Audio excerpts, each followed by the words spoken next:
Olá, sejam muito bem-vindos ao nosso primeiro episódio. Este podcast faz parte de um projeto de etnomídia desenvolvido juntamente com o Etnopet e nasce com um objetivo muito especial: criar um espaço onde possamos conhecer e reconhecer a riqueza das culturas indígenas por meio das vivências de quem as carrega no dia a dia. Aqui, nossas conversas buscam ir além da teoria. Queremos ouvir histórias, modos de vida, perspectivas, valores, memórias e caminhos que revelam a diversidade dos povos indígenas. Seja de convidados que estão na universidade, seja de pessoas que atuam em outros espaços e territórios. Este é um espaço de troca, de escuta e de aproximação. Um lugar para aprender diretamente com quem vive, sente e transmite sua cultura. Obrigada por estar aqui com a gente. Vamos começar?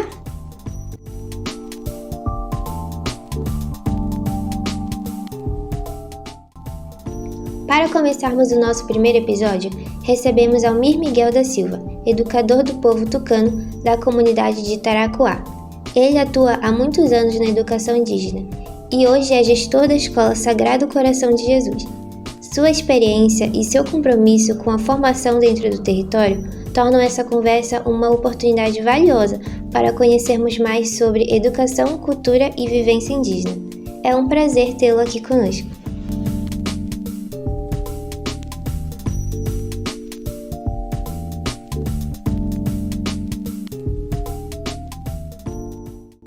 Primeiramente, obrigada por você ter aceitado o nosso convite. E a gente, pesquisando sobre a sua vida, o senhor cresceu na comunidade de Taracuá. Como foi crescer nesse ambiente? Bem, praticamente crescer na minha comunidade foi uma honra, porque tudo que eu sou hoje, tudo que eu sei, eu aprendi durante a minha convivência, tanto na família, na comunidade, na escola. Toda essa vivência na comunidade me fez tornar quem sou eu hoje, sabe? Hoje, aonde eu vou, pode ser em Manaus, pode ser em qualquer cidade que eu vou, eu sei a minha origem, de onde eu vim, né? Quem são o meu povo, quem são meus parentes, tudo isso a gente aprende aqui na comunidade. As crianças que nascem aqui na comunidade aprendem a ter esse conhecimento, essa relação, né, de parentesco aqui na nossa comunidade. E quando você sai para outro lugar, você não perde a sua identidade, né? Você não perde a sua originalidade. Você sabe quem você é. Eu falar um pouco sobre o seu orgulho de estar presente no seu ambiente, de ter crescido na comunidade. Como a vida na comunidade meio que influenciou nos dias de hoje como tucano. Bem, aqui na comunidade, uma das coisas que, assim, pelo meu povo, o que mais me influenciou hoje é a língua, praticamente, né. Aqui na comunidade a gente cresce falando com nossos parentes aqui na nossa língua, né. E quando você cresce, acredito eu, nas cidades, já é diferente. Muitas das crianças hoje não falam mais tucano, por exemplo, porque nasceram na cidade. E aqui na comunidade não, a gente ainda tem esse hábito de falar tudo na nossa língua, né. E a língua praticamente ela é tudo, sabe, é dentro da língua que a gente conhece tudo que é da nossa cultura. Então o que mais me influenciou hoje é a língua, né, a língua. Eu praticamente quando entrei na escola não sabia falar língua portuguesa, aprendi dentro da aos poucos, né, na série que a gente veio passando na escola. E hoje não, hoje já tem uma outra diferença. Muitas das crianças, por exemplo, até meus próprios filhos não sabem, ainda não falam muito a língua portuguesa. Nasceram a maior parte cresceram a maior parte na cidade e retornaram agora.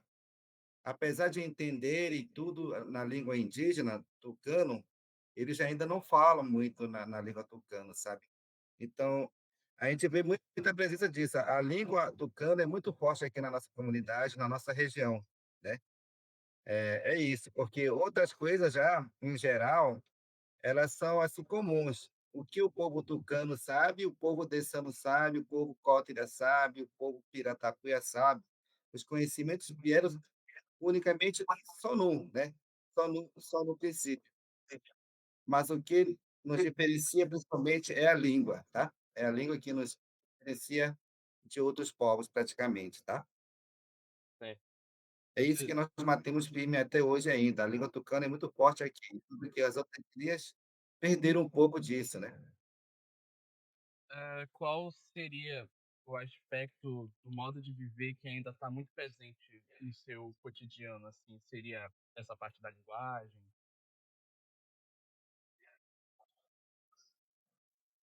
A gente ainda mantém a também a parte também da consideração de parentesco, sabe. Você sabe, olha, apesar de nós sermos aqui moradores de várias etnias, né, como eu falei, tucano, dessano, piratapuia, cótira, tuiuca, tariano, apesar de sermos povos diferentes, nós temos parentesco em todas as etnias, né. A minha avó, por exemplo, a minha avó é tariano, né, a minha avó é piratapuia. Sabe, apesar de sermos povos diferentes, a gente tem essa relação de parentesco muito próximo, né.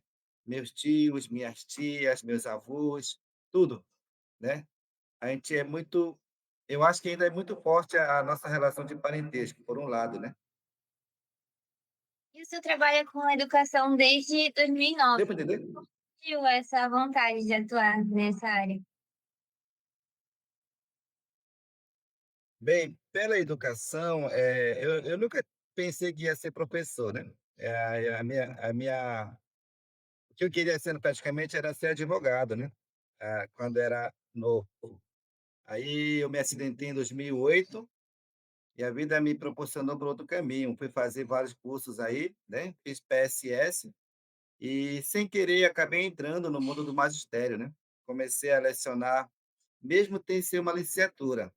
Aí quando eu fiz licenciatura em sociologia, isso foi criando em mim, despertando em mim o espírito de ser professor, sabe. Então aprendi a gostar de ser professor. E hoje eu me identifico muito como professor, aonde eu vou, pessoas me conhecem como professor, né, e já me considero como faz parte da minha vida agora, sabe. Hoje eu não seria outra coisa a não ser professor, gostei de ser professor, sabe, nesse campo da educação, né. Isso foi criando em mim o gosto, sabe, o gosto. Às vezes a gente quer ser uma coisa, mas aparece outra coisa e que a gente vai criando isso na nossa vida, sabe. É assim que eu comecei o meu trabalho como professor, na educação. Escola Indígena Sagrado Coração de Jesus, como o senhor percebe o envolvimento dos alunos com a cultura e o cotidiano da comunidade? Bem, olha, a gente percebe muito nos jovens de hoje, nos adolescentes, que eles gostam da cultura, só que o que está atrapalhando é essas novas tecnologias que estão aparecendo aí, né. O uso do celular, por exemplo, o Zap, o YouTube, muitas dessas coisas, elas vão ocupando a vida dos adolescentes, né. E os pais também não estão mais ensinando, assim, transmitindo os conhecimentos. Há essa dificuldade com seus filhos, né. E a gente também percebe muito que a própria comunidade em si, ela não promove mais espaços de retransmissão de conhecimento. A gente não vê hoje mais, alguns sábios sentado à tardinha, falando todo, passando os conhecimentos para os seus netos, sabe. Não existe também muitos momentos, assim, de eventos culturais. Não existe muito, a comunidade em si ela não faz. Agora a gente tem alguns eventos que a escola faz, de vez em quando a comunidade também faz. E quando a gente promove esse tipo de espaço, a gente percebe que nossos jovens, ele tem esse gosto, eles vão são muito animados, né. Eu acredito que nós, a liderança da comunidade, como a escola também, deve criar esses espaços, mais espaço de apresentação cultural, de narrativas míticas e tudo mais, sabe. Elas têm esse gosto, elas querem aprender, mas o que falta é a gente criar esses espaços onde a gente possa continuar ensinando todos os conhecimentos para nossas novas gerações, né, certo? E como gestor, quais são os principais desafios que o senhor enfrenta no dia a dia na escola? Bem, desafios são muitas, né, tanto pedagógica, mas o que eu me sinto mais dificultoso como gestor atual é a parte financeira. A nossa escola, ela tem pendência do PDDE das gestões anteriores, que não foram prestado bem as contas, e quem acaba pagando hoje somos nós, né. Estamos tentando regularizar o PDD-E e sabe que quando há pendência, a gente olha, já estamos no terceiro ano de gestão e a gente não está conseguindo receber nenhuma vez o recurso do governo federal, nem também do estadual. A gente vem tentando manter a escola, através de outros projetos, do FILE, por exemplo, a gente estamos fazendo outros projetos sem ser do governo federal, sabe. Então a maior dificuldade hoje para mim é resolver as pendências para poder angariar recurso e investir na educação da nossa escola aqui, para os nossos estudantes, sabe. Essa é a maior dificuldade que eu tento, espero que esse ano, para o próximo ano, a gente possamos resolver isso para deixar a escola com mais recursos, para investir na educação aqui da escola, como eu falei, tá? Apesar de outras dificuldades, mas essa é a principal. Porque sem recurso, não dá para fazer muita coisa, né?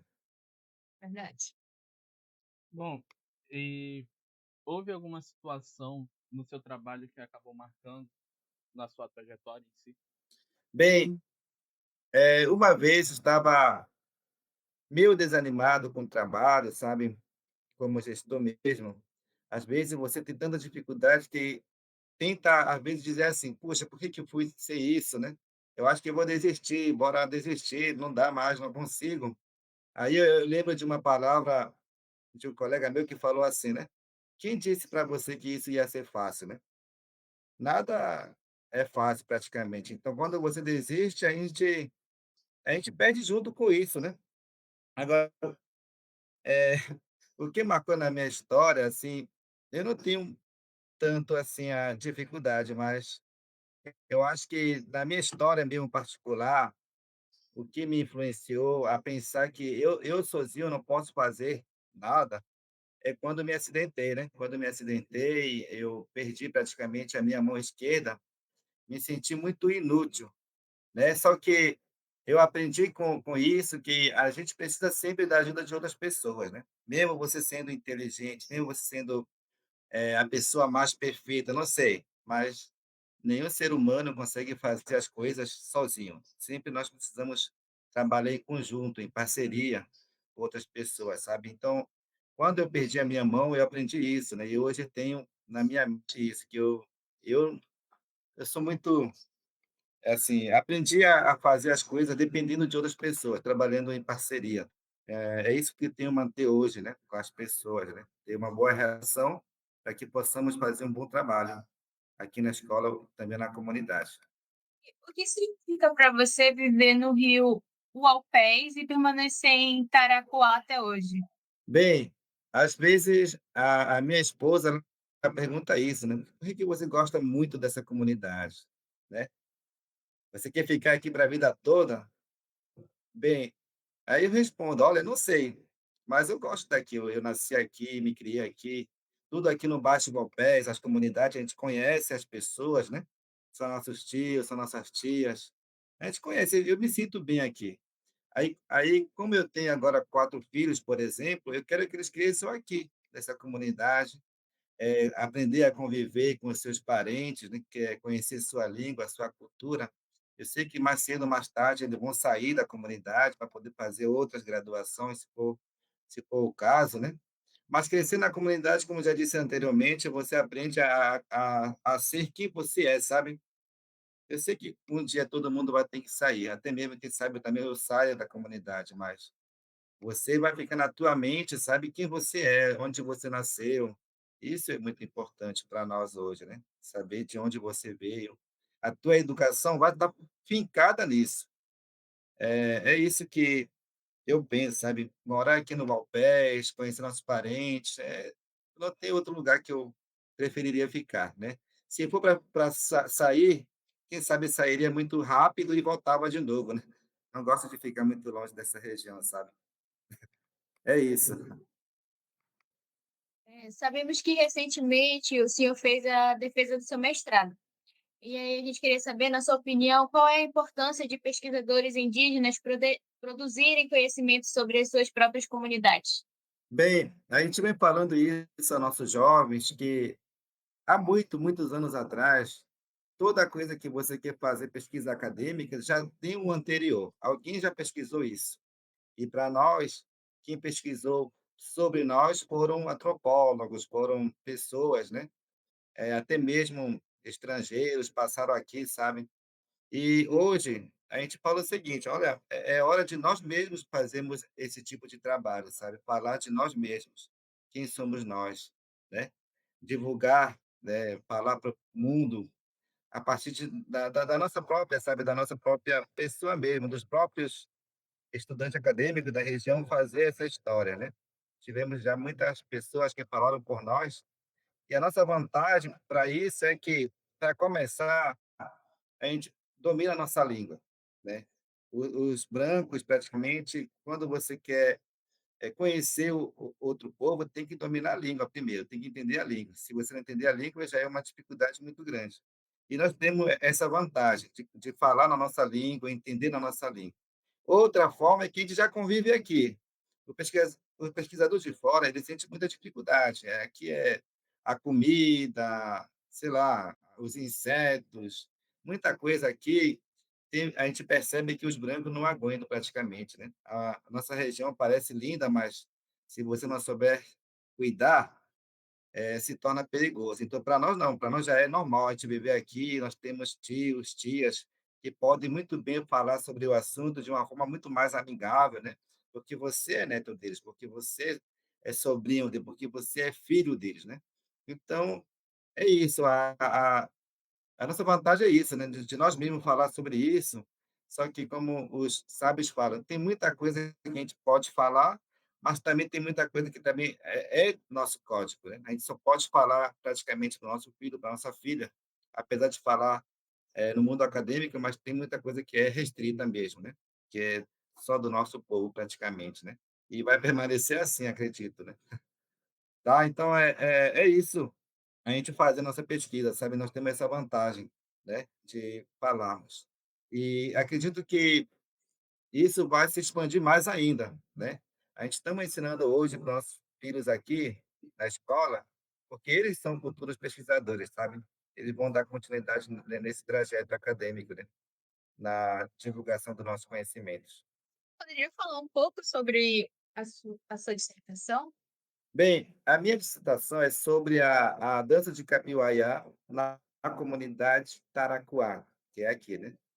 Aí, sobre ela, eu falei um pouco a partir de assim, porque na nossa região é difícil perceber, você ver eles dançarem Capivaiá. Lá no Alto Guapés, lá no Alto Tiquié, ainda isso é muito presente, mas aqui na nossa região, como ela foi muito afetada pelo sistema de internato, tudo mais, muito cedo, a gente perdeu muito esses baiaróis, né, que são mestres de danças. E a gente tem sim alguns conhecimentos aí, estamos tentando revitalizar isso. Porque o que eu costumo falar, quando você não conhece um tema, quando você não sabe o que que é isso, você não vai ter gosto, sabe. Aí cria-se, né, às vezes até preconceito mesmo, mas a gente percebeu, né, o que eu fiz foi fazer levantamento disso, que tem sábios que sabem disso, né, para poder contar de que forma que surgiu a dança de Capivaiá, de onde que ela veio, né, como que aconteceu isso.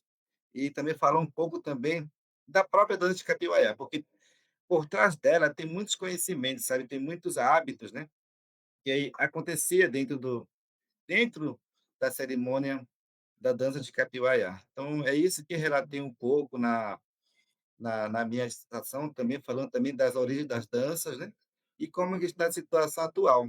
Muita coisa mudou. As formas de fazer as festas, as próprias casas, né, mas sabe, que dizemos agora são diferentes, as bebidas são diferentes, está mudando tudo. A forma de oferecer caxiri, as danças, tudo está mudando. E a gente não pode perder também a nossa originalidade, que ainda está presente, né. Voltar assim Voltar a praticar isso, é isso que estou querendo colocar na minha dissertação, assim, que esses conhecimentos que nós temos não pode se perder, né. Acredito que, os alunos, quando ouvem essas histórias, elas ficam impressionados, né. Às vezes, tem muita coisa, sabe, por trás de um pequeno tema, vem muitos assuntos para nós. Acredito que essa pesquisa aqui trouxe alguma relevância para a comunidade, sabe, o gosto, a essas narrativas míticas, né, se tornaram, presentes, né. do conhecimento das crianças. Inclusive também, nós estamos baixando amanhã para Manaus, né, fazer uma apresentação cultural da dança de Cariçu com estudantes. A gente vai ir amanhã, dia 20 e 24 a gente vai estar em Manaus, né, no Chare lá, pelo Maquiraeta. Vamos estar presenciando lá, tá? Qualquer coisa, vamos estar lá. Bem, antes de seguirmos para o final, né, queremos agradecer por compartilhar um pouco das suas experiências com a gente, sua trajetória. E a gente gostaria de saber que mensagem você deixaria para os jovens tucanos que estão estudando hoje? Bem, a mensagem que eu quero deixar para cada um dos acadêmicos que estão aí nas universidades, né, estudando, que estão no caminho certo, né? Precisamos estudar, precisamos também mostrar aos outros, né, os nossos conhecimentos, porque se você não tiver estudo, não tiver uma graduação, se você não ocupar, através do estudo, uma posição social importante dentro das instituições, a gente não vai ter muito poder para poder garantir o direito dos nossos povos, né? Do nosso território. Então, temos que estudar para crescer de igual para igual como não indígena, né? Para poder ocupar essas posições importantes que são favoráveis para a nossa defesa dos nossos próprios povos e territórios. É isso que eu quero dizer. Que eles estudem, porque é através disso que eles vão defender melhor seus povos, sabe? Ajudar, de uma certa forma, né? Muito obrigada, seu amigo, por ter me dado a oportunidade de conversar com o senhor, de aprender mais um pouco, né? E a gente só tem a agradecer. Muito obrigada pelo seu tempo. Tá bom, eu também agradeço por estar compartilhando um pouco, tá? Disso com vocês.